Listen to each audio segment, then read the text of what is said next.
This video is topic number 2 in a series of 4 videos about how to set up a pole vault venue.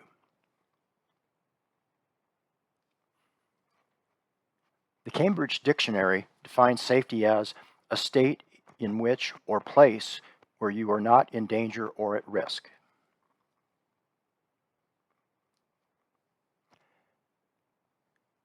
You may be liable if a reasonable person could conclude that you did not do everything possible to assure that the venue was safe. With that sentence in mind, we begin our discussion of safety and pole vault. Safety at athletic competitions is a top priority for officials. This pertains to the safety of athletes, coaches, fans, and officials. Providing the safest possible circumstances for competitions involves an awareness of potential problems, inspection of the venue or venues, identification of issues, and resolution of those issues. An official might be asked the following questions.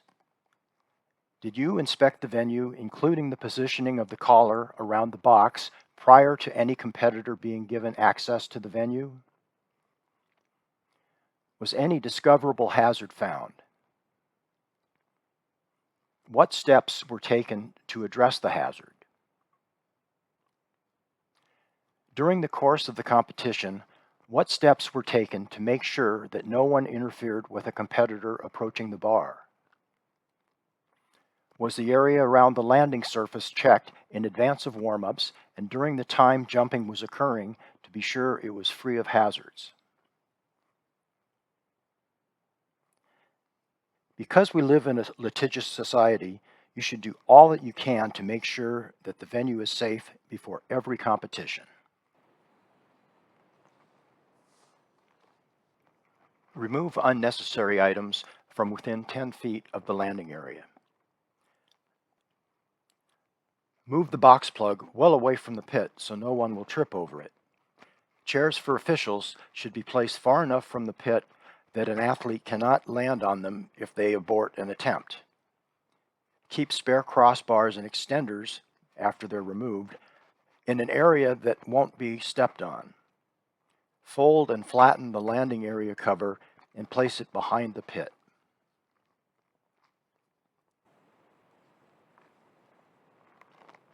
Inspect the landing area. Verify the landing area is the proper size for the rule book in effect for the competition you are working. USATF has a minimum length of 6.15 meters, a minimum width of 6 meters, and a minimum height of 0.813 meters. High school landing areas have an equivalent length and width specification, although it's expressed in feet and inches. High school landing areas have a minimum length requirement of 20 feet 2 inches, which is equivalent to 6.15 meters, a minimum width of 19 feet 8 inches, equivalent to 6 meters. There's no specification for the height of a high school landing area. NCAA requires a landing area 6.5 meters long, 6 meters wide, and 0.813 meters in height. World Athletics requires a landing area 8 meters long, 6 meters wide, and a minimum of 0.8 meters in height. Verify that the landing area is properly aligned to the box and the runway. Inspect the condition of the landing area to make sure it is safe. If the landing area is on pallets or an aluminum base, make sure hard surfaces do not extend beyond the pads. If they do, these surfaces must be covered with 2 inches of padding. Verify that the pads are clipped and strapped together. And verify that the top cover extends over all pads and is clipped in place. Verify that there is a properly installed box collar if required. Ideally, the box collar is fixed in place, but this is not always the case. A box collar is required for all NCAA, high school, and USATF youth competitions. Remove water and debris from the box.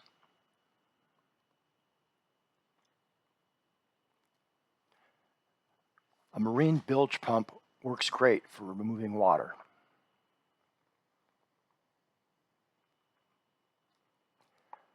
Make sure there is space between the collar and pads so that the bend of the pole is not affected. In these two pictures, the pit overlaps into the bend cavity. The main pad should be 10 to 15 centimeters behind the plant box.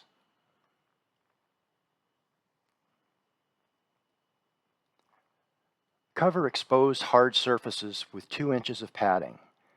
In this photograph, the landing area is surrounded by exposed asphalt.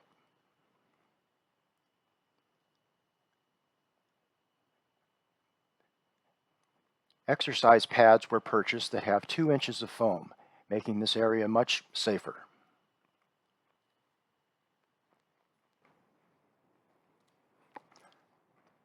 Affix a tape measure alongside the runway. Tape and tack it down so that it is not a trip hazard. Instruct athletes where to put spare poles and bags so that they do not create trip hazards. Limit access to the runway and pit.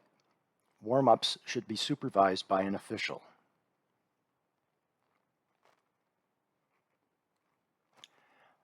In larger meets, pennants or flags could be used to define the venue and keep people out of the competition area.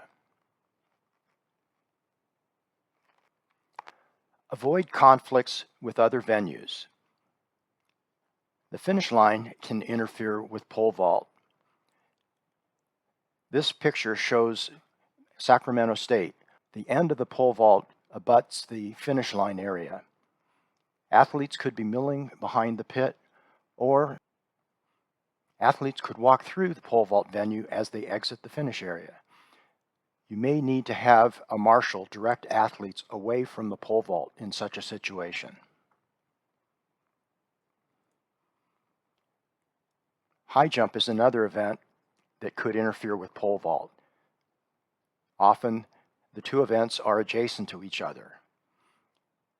In this case, you should speak with the officials and the athletes in the high jump to alert them that the pole vault is occurring, and so that they do not accidentally walk into the pole vault area.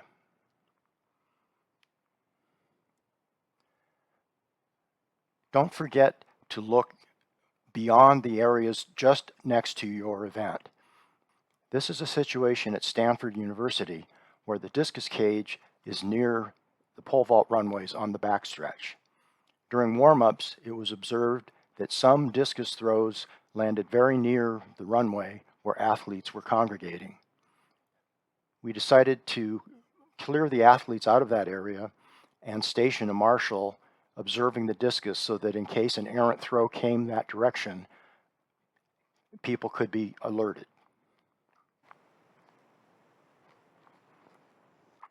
The jumping direction must be decided well in advance of the competition by the Games Committee. Note that the fact that the wind direction has changed is never justification for changing the time or reversing the direction of the runway after competition has started.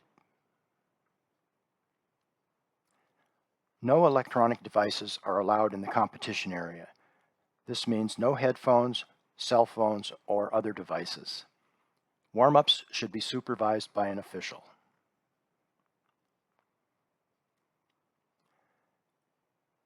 Throughout the competition, the officials must periodically inspect the venue setup, such as box collar and pit position, to make sure conditions are safe.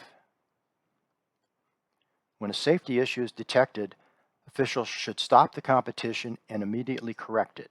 If it can't be immediately corrected, it must be reported to the event head official, referee, or meet management.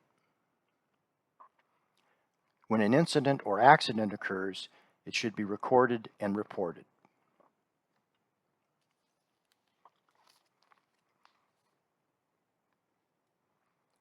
Final thoughts. Pole vault has inherent risks. However, officials can run a safe competition by guaranteeing a proper and careful setup of the venue, enforcing the rules, and paying attention to details throughout the competition.